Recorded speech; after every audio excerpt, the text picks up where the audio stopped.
Detective John Gray was sitting in his office, reviewing a stack of reports related to other cases, when the phone rang. He shuddered slightly at the sound of the ringing, but quickly collected himself and answered. The voice of his supervisor, Inspector Thomas, sounded anxious. "Gray, we have a situation. I need you on the scene immediately. A young woman was found dead in her apartment on Brook Street. It appears to be a murder." Without hesitation, John Gray gathered his things and headed out. Brook Street is an elegant street in central London, full of posh houses and fashionable boutiques. The detective wondered what the circumstances of a young woman's death in such a neighborhood might be. He was replaced at the scene by Assistant Inspector Thomas, who gave Gray some of the details of the case. "The victim is Laura Stevens, 28, Thomas said, pointing to a body lying on the living room floor. She was found this morning by a servant who came in to clean up. The victim was shot in the heart with a 9mm caliber weapon, probably with a silencer, and died on the spot. There was a lot of blood around the body, and an expression of horror was painted on the girl's face." Gray immediately noticed that there were no signs of struggle on her, suggesting that the murderer may have surprised the victim or knew her well enough not to arouse her suspicions. The detective also looked at the environment in which the girl was killed. The apartment was sizable and well kept. Several reproductions of famous paintings hung on the walls, and books on various subjects stood on the shelves. "What evidence do we have?" asked Gray, trying to control his trembling hands. The murder was brutal, but it was not the first such incident he had encountered. Still, he hoped that perhaps some clues could be found to help solve the case. Thomas handed him some notes he had collected from neighbors in Laura's family. No one had seen or heard anything suspicious on the night of the murder, but they all agreed that Laura was lonely and rarely contacted anyone. Detective Gray continued his investigation into Laura's murder. He decided to visit the deceased parents to gather additional information that could help establish a motive in the identity of the perpetrator. Knocking on the door of the huge mansion on Willow Lane where Laura's family lived, he was let in by a servant. Gray noted that Laura's father, Alexander, came from a wealthy family and had a large estate, which explained his daughter's affluence. The man seemed to keep his distance, but was prepared to talk to the detective. On the other hand, Laura's mother, Elizabeth, was in despair over the loss of her daughter and was barely able to speak. There were many cats walking around the villa belonging to the family, and every now and then they jumped into the detective's lap. The detective asked the parents questions about their daughter Laura's life, her friends, her work and the problems she might have been facing. Unfortunately, Laura's parents were unable to provide any significant clues. Alexander only mentioned that Laura was extremely independent and rarely shared her concerns with her parents. Elizabeth, still grief-stricken, could only sob, unable to add anything more to her husband's testimony. After the conversation ended, Gray left the mansion, somewhat frustrated by the lack of progress. However, he knew he had to continue the investigation, regardless of the difficulties. He felt that the answers to the questions surrounding Laura's murder were still somewhere in the background of the exclusive London neighborhood where she lived. Detective Gray asked himself what might have changed in Laura's life. He decided to check her workplace to see if anyone there might have known the answer. He went to the office where she worked and spoke with her supervisor, Mr. Richards. Mr. Richards described Laura as a conscientious worker, but admitted that he had recently noticed changes in her behavior. She was often late and sometimes didn't even show up for work. She said it was family problems, but some of her coworkers suggested that she might have been having an affair with a mysterious man, but no one knew who he was or how she was contacting him. Gray began looking through the documents and notes Laura had left in her desk, hoping to find a clue. In one of the notebooks, he found some quickly transcribed information about meetings with a certain AM. The detective began to suspect that AM might have been the key to unraveling the case. He decided to visit local cafes and restaurants that Laura might have frequented to ask if anyone had seen her with a man with the initials AM. After a few hours of wandering around the neighborhood and talking to various people, Gray learned that the couple met frequently at a certain small coffee shop on the corner of Brook Street. The owner, Mr. Jenkins, told him that the man appeared to be fearfully but elegantly dressed. He was frightened by the man's facial expressions and laughter. Jenkins remembered the tattoo on his face. However, he did not know the man's name or occupation. Mr. Jenkins also recalled that he had last seen Laura at a cafe with the man in question a few days before her death. Detective Gray began to slowly put together a picture of the situation in his mind, trying to understand the connections between Laura and the mysterious AM. He decided to see if the man was connected to any organization or group that might have been involved in the crime. The detective searched various sources of information, from newspapers to local internet forums, for any mention of AM. After several days of eager searching, Gray came across an article in one of London's lesser-known newspapers that mentioned a certain eccentric art collector named Adrian Mancini. The man was known for his unconventional tastes and associated controversies, but the article found no evidence of criminal connections.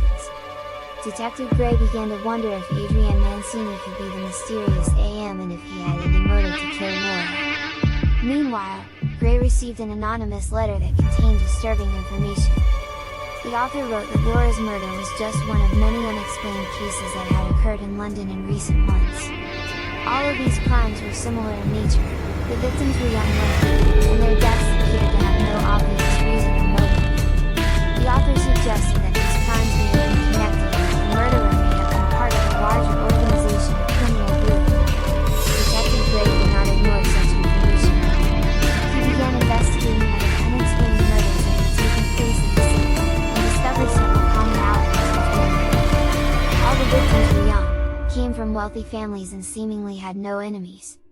Moreover, in each case, the perpetrator acted by surprise, leaving no signs of a struggle. Intrigued by this discovery, Gray decided to see if there was any connection between the murders and the private lives of the victims. In his investigation, he visited the families and friends of the other victims to find out if they had anything to do with Laura Stevens.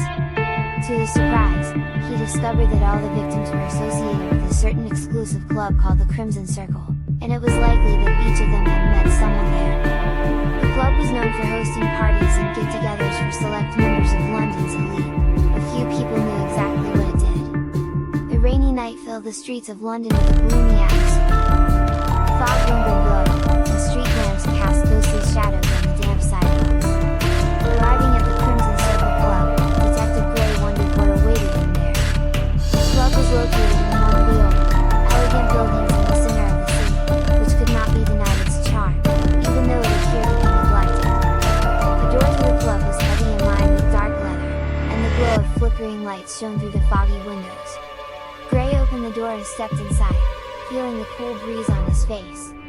There was an eerie atmosphere inside, darkness broken only by red and gold lights that cast mysterious shadows on the walls and ceilings. The smell was in the air, a mixture of cigar smoke, old wood and heavy perfume. Gray immediately sensed that the place had many secrets. The club was filled with people dressed in fancy clothes, who were having loud conversations at high marble tables. The detective noticed that some of them were whispering in each other's ears, as if exchanging secret information. Gray, feigning confidence, walked through the club, trying to blend in with the crowd and glean as much information as possible. He entered one of the side rooms, which contained a small library with heavy curtained windows. The smell of old leather and paper mingled with the scent of burning candles that illuminated the twilight of this small, cramped space. Detective Gray felt the worried stares of the other club members on him, but decided to remain calm and focus on his investigation. He knew he couldn't afford any mistakes or suspicions if he was to get to the truth and discover whether the Crimson Circle had anything to do with the murders he was trying to unravel. As Gray stood in one of the dark corners of the library, he suddenly heard someone in a nearby room mention the name Laura with a psychopathic laugh. Holding his breath, the detective walked closer to the door to hear more details of the conversation. The man with the crazy voice continued, "Everything went according to plan. Laura had no idea what would happen to her. It's a shame that such a beautiful girl had to die, but these are the rules of the game." Gray clenched his fist, trying to contain the anger that was rising inside him. He knew he had to act carefully so as not to reveal his true identity. He decided not to intervene right away, but instead began to carefully observe the man who seemed to be involved in Laura's murder. As the evening passed, Gray gained more and more information about the Crimson Circle and about the suspicious man. He learned that his name was Adrian and that he was one of the more important members of the club. It was said that Adrian had his fingers in a lot of criminal business, but no one knew exactly what his activities were. Eventually, Detective Gray decided to catch Adrian, figuring he had enough evidence to bring charges against him. However, as Gray made his decision, he noticed that Adrian was no longer in the club. He quickly went outside, trying to catch up with him, but the man had managed to disappear into the dark streets of London. Gray, though frustrated, knew he had to continue his investigation to find Adrian and bring him to justice. After a failed attempt to apprehend Adrian, Detective Gray felt frustrated and exhausted. He returned to his home, hoping that in the tranquility of his own four walls he would be able to gather his thoughts and develop a new plan of action. When he entered his apartment, a chill and silence pierced him. The house was so empty and quiet that Gray immediately felt even more alone. However, he decided to focus on his investigation, keeping in mind the importance of the case he was trying to solve. As the night passed, Gray reviewed the evidence he had gathered and the notes he had collected during his investigation. He tried to understand how it was possible that Adrian managed to escape before he had a chance to apprehend him. He guessed that Adrian had been informed that someone was looking for him. He was haunted by the thought that he may have made a mistake that allowed the murderer to get away. The detective tried to fall asleep, but images of Laura and the other victims kept him awake. Agitated thoughts and nagging questions made it impossible for Gray to calm down. A hard night full of anxiety made him feel even more exhausted when he finally took a nap shortly before dawn. As the first rays of the sun began to trickle in through the curtains, Gray woke up with the unpleasant feeling that time was working against him.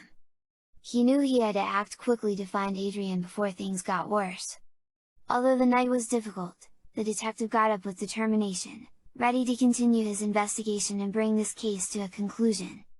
In the morning of that day, Detective Gray went to headquarters, hoping to gather more information about Adrian and his criminal activities. However, when he arrived at the office, he discovered that his supervisor had ordered him to take care of paperwork related to other cases. Gray, though determined to continue the investigation, had to obey orders and spent the day filling out various forms, reports and reports. The monotony of office work seemed endless. The detective sat at his desk, drowning in paperwork, feeling the minutes go by slowly, and he was forced to deal with lower priority cases. Sometimes, while working on paperwork, Gray's thoughts returned to the case of Adrian and the Crimson Circle. He tried to focus on his duties, but the frustration of not being able to continue the investigation was getting to him. In spirit, he assured himself that he would not let himself get discouraged and would return to the case as soon as he could. Finally, it was nearing 8 p.m. when Gray finished his duties at the command post. With relief, he closed the last file, preparing to leave the office. He was about to head home, hoping that he would soon be able to continue his investigation into the mysterious and dangerous club and Adrian's connection to Laura's murder. Moments before leaving the police station, Gray noticed that his police radio suddenly started humming. He brought it closer to his ear to better hear what was going on. Over the radio came the voice of his colleague, who spoke excitedly, "Attention, everyone!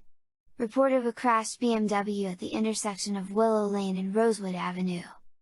The driver is dead and has a star-shaped tattoo on his face under his left eye."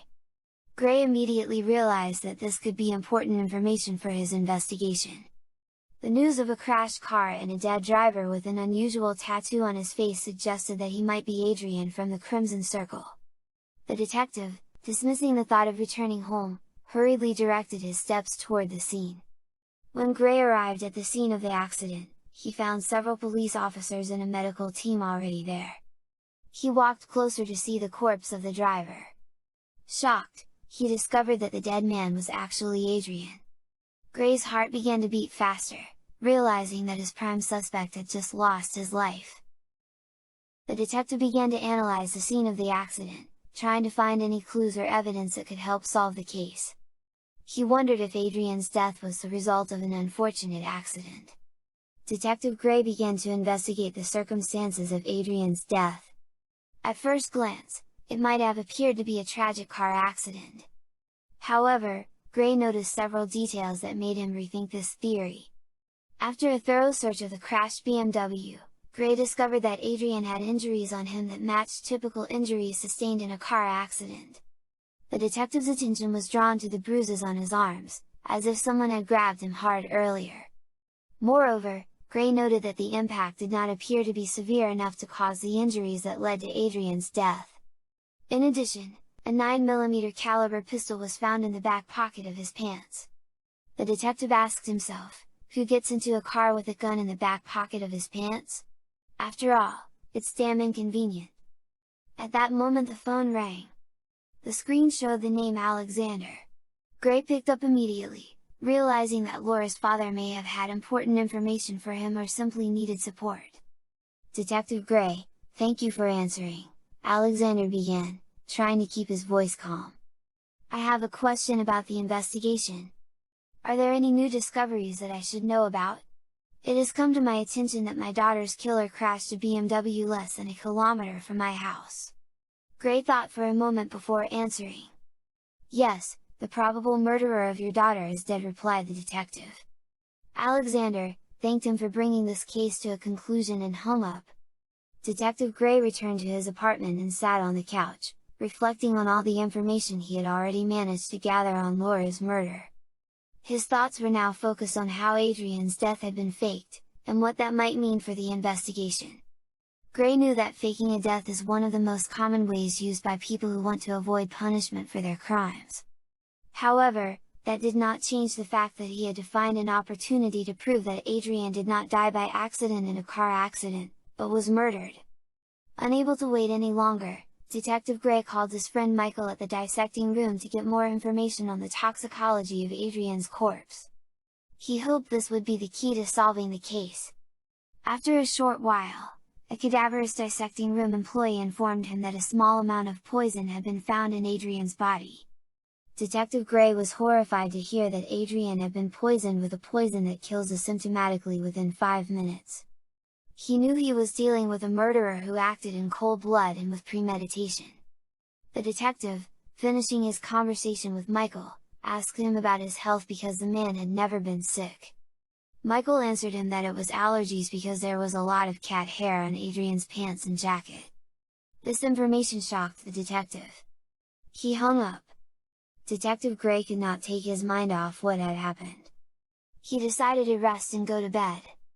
However, his work as a detective did not end here. The next evening he was to go again to the club, where an important event was to take place. Gray hoped that there he would learn more about the mysterious members of the club and their activities, and find out who might have wanted to kill Adrian. The next evening he decided to go to the Crimson Circle Club. Gray approached the club's entrance. He thought for a moment before stopping in front of the door. Colorful lights twinkled in the background, and the sounds of music dampened his thoughts. Finally, he took a deep breath and entered the club. Inside, the atmosphere was cramped and stuffy. Cigarette smoke was in the air, and the smell of alcohol permeated every step. Everyone had masks on their faces, and some appeared to be dressed up. Gray felt as if he had entered another world where the rules were different. He received his mask from one of the club's employees. He didn't like this employee's creepy smile. Detective Gray began to look around the club, which was a little different today than before.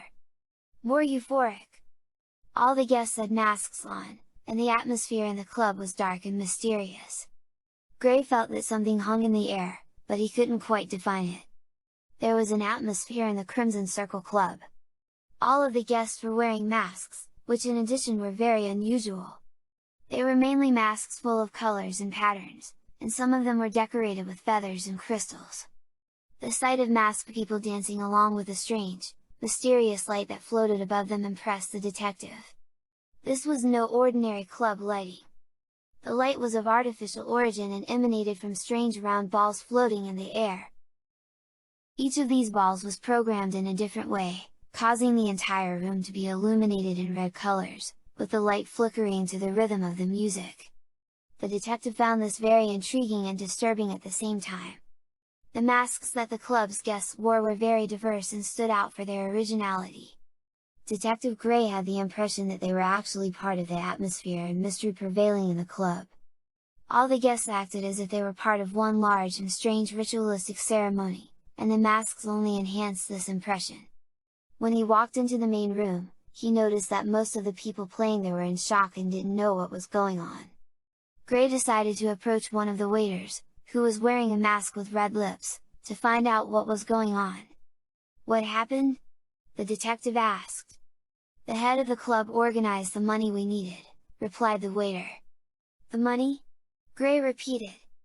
"Yes, we had financial problems, but the boss found a way to solve them," the waiter explained. The detective asked the waiter who the boss of the club was. The waiter nodded toward one of the figures standing in the corner of the club. Gray looked there and saw a man in a dark suit with his hands folded over his chest.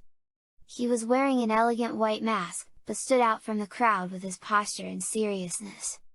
Gray decided to approach him and ask one of his employees if he could talk to the boss. After a short while, the head of the club agreed to talk to Gray, but only in a private room where they could talk in peace. He led him there through a closed door, and after a while they found themselves in a room that was beautifully decorated and lit. Detective Gray approached the head of the club, who was covered by a mask. He asked him directly, "Where did the money come from to save the club?" The club boss looked at Gray through his mask, not speaking for a while. Finally he said with a mysterious smile, "Money is just paper. Everything can be obtained if you know how to do it. Adrian did a good job, you know what is said about him as a talker," laughed the head of the club and began to head for the exit. Suddenly Gray put the threads together and decided to stop the club boss from leaving. He took a chance, because such a chance might not happen again. With a quick police grab, he knocked him to the ground and took off his mask.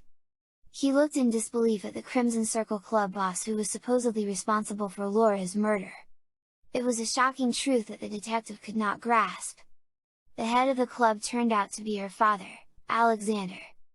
"Did you care so much about money that you were able to kill an innocent girl, your daughter?" asked Gray with rage. Alexander looked at the detective calmly and replied, "Sometimes death just pays off. Laura was always the biggest cost in my life, and her death was the only way out.